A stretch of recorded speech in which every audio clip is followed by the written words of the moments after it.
ওই প্রবাসী আমার জীবন নষ্ট করার তো কোনো অধিকার ছিল না। আমি তো সব যাই না শুনে বিয়ে করছি, কোনো কিছু তো গোপন রাখি নাই। তাদের সিসি ক্যামেরা চতুর্দিকে এই জায়গায় আমার গরুর মতো ফিরেছে। তখন আমি 4 মাসের গর্ভবতী ছিলাম। কেউ আসে না মানে ফিরিতে, কেউ আসে না মানে ডাক্তার ছাড়ানো বলবো যে দেশে একটা আইনের ব্যবস্থা করেন, অসহায় মেয়েরা যায় যেন বিচার পায় ওইখানে। আর এরকম মানুষের কাছে বিচার তুলে দিয়ে না, যাদের কাছে গেলে মানুষ কোনো দামই পায় না। আমি এক সৌদি প্রবাসীর বোন, এক সৌদি আরবের প্রবাসীরে ভালোবাসা বিশ্বাস করে আজকে আমার ভাই দেখেন কি পরিস্থিতি। আমি চাই, আমি একটা কথাই বলতে চাই, কোনো বোন কোনো প্রবাসীকে চোখ বন্ধ করে বিশ্বাস করবেন না। আর কোনো প্রবাসী ভাই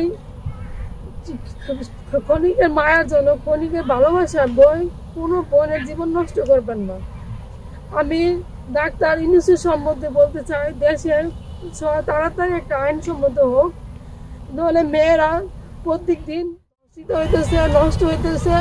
হাজার হাজার মেয়ে আমার মতো কিন্তু ফুটপাতে পড়ে রয়েছে, যেই সন্তানের কোনো বাবার পরিচয় নাই, যেই স্বামীর স্ত্রীর কোনো স্বামীর পরিচয় নাই। তো আমি চাই না যে এরকম কিছু হোক। আমি বিচারের জন্য অনেক জায়গায় গেছি, দেশে কোনো আইন নাই, দেশে কোনো বিচার নাই, দেশে কোনো চেয়ারম্যান নাই, মেম্বার নাই, মানে কার কাছে গেলে যে মানে একটা কিছু পাওয়া যাবো এরকম কোনো রাস্তা নাই। তো দেশটা কি হয়ে যেতেছে, কি রকম পর্যায়ে আছে মানে বলার মতো না।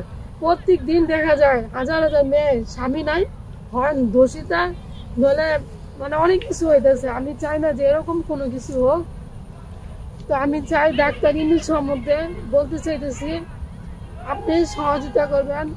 আর ছাত্র দলেদের বলতেছি, ভাইয়েরা তোমরা আমাদের মতো যত মেয়ে আছে তাদের পাশে দাঁড়ায়ও, তাদের পাশে দাঁড়ায় তাদেরকে দেখো। হাজার হাজার মেয়েদের জীবন নষ্ট হয়ে যেতেছে। আর সব ভাই বোনের উদ্দেশ্যে বলবো যে কোনো ভাই বোন কিছু না যায় না, না শুই না, না বুঝা আমার মতো ভুল করবেন না, তাহলে ভাইয়া এই কোনো জায়গায় কিছুই পাইবেন না। আমি আমার হাজবেন্ডের কাছে গেছিলাম বিচারের জন্য, ও আমার গরুর মতো রাস্তাঘাটে পিটাইছে, একটা পাবলিক আসে না আমার ফিরাইতে। ওনার কাছে আমি কোনো কোটি টাকার জন্য যাই নাই, ওনার কাছে আমি ওনার বউ, ওনার কাছে গেছিলাম, কোনো কিছু পাই না। এরকম মানুষের কাছে দেশের ক্ষমতা দিয়ে দিছে, তাদের সামনে তাদের সিসি ক্যামেরা চতুর্দিকে এই জায়গায় আমার গরুর মতো ফিরেছে। তখন আমি 4 মাসের গর্ভবতী ছিলাম। কেউ আসে না মানে ফিরিতে, কেউ আসে না মানে দেখতে, ক্ষমতার জোরে। এরকম মানুষ যদি দেশের ক্ষমতা নিয়ে থাকে তো ভালো মানুষটি যাইব কোন জায়গায়? আমি আর একটা বিচার চাই, আমি আর একটা সমাধান চাই। আমার বলে কিনা মামলা করো গা, আমরা আমাদের মতো মানুষ মামলা করতে পারবে? থানায় গেলে বলে হাজার হাজার টাকা দিতে, থানা পুলিশ সরকার টাকা দেয় না। আমরা চাই আমাদের অসহায়, এরকম আমার মতো যত অসহায় মেয়ে আছে তাদের জন্য সরকার কিছু করুক।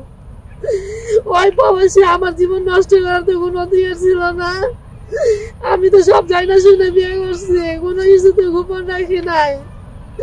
বিয়ের কাজী অফিসে আমার 2টা সন্তান নিয়ে যায় বিয়ে হয়েছে।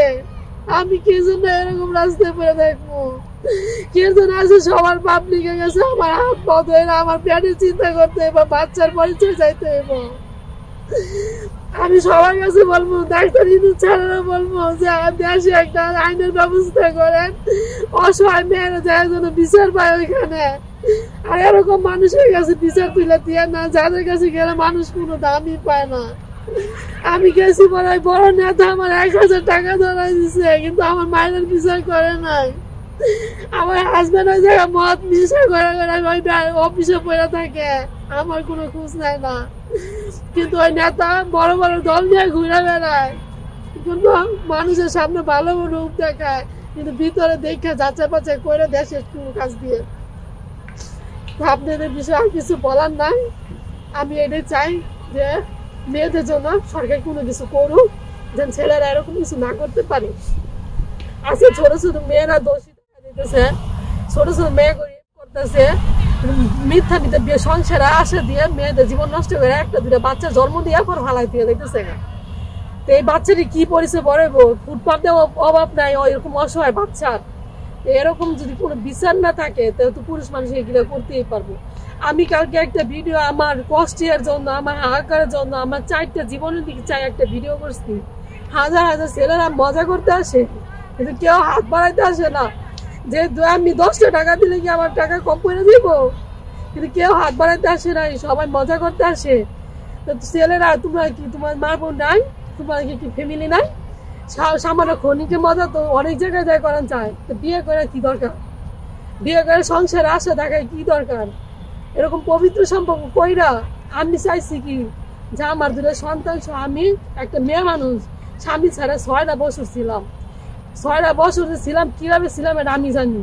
ছেলেরা যে দিকটা এদিকে উৎপাইতে থাকে, চাইছি মাথায় উপরে একটা গাছ, ওই গাছের আশা করতে যায় আজকে আমার এই অবস্থা। মাথার উপরে একটু আলো চেয়েছিলাম যে আলোটা থাকলে আমার কেউ কোনো ডিস্টার্ব করতে পারবো না। আজকে ওই আলো আমার এই রাস্তায় না ধরা করেছি। তো ভাই ও বোনেরা, কেউ এরকম প্রতারণা করবেন না মানুষের সাথে। দুনিয়াটা 2 দিনের জন্য, সারা জীবনের জন্য না।